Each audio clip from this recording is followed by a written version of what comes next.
Hello lovely foodies, আজকে আমি বিয়েবাড়ি খাবার নিয়ে চলে এসেছি। তো অনেক দিন পর শীতকালে একটা বিয়েবাড়ি পেয়েছি।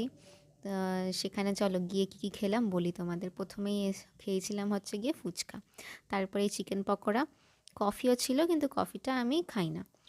তারপরেই দেখো মেন কোর্সে চলে এসেছি, দিয়েছে হচ্ছে গিয়ে নান। নান আর ছোলা ছোলা ছোলা ছোলা তরকারি দিয়েছিল একটা, কাবলি ছোলার তরকারি।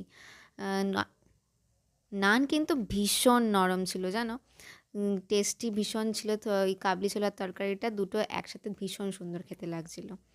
তারপরে দিয়েছিল হচ্ছে গিয়ে শসা, পেঁয়াজ স্যালাডের জন্য।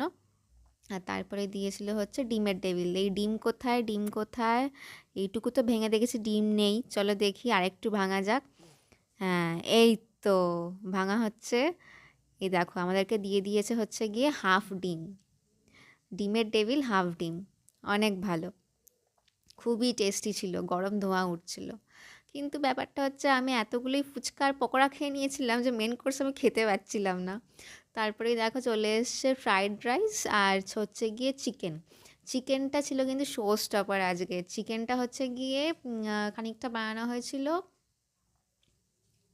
চিকেনটা পুরো চিকেন চাপের মতো খেতে লাগছিল, খুবই টেস্টি লেগেছে। আচ্ছা, তো চলো তারপরে দিয়েছে হচ্ছে গিয়ে পাইনাপেল চাটনি আর তার সঙ্গে পাঁপড় আর রসগোল্লা। আমি সবসময় দুটো করে খাই।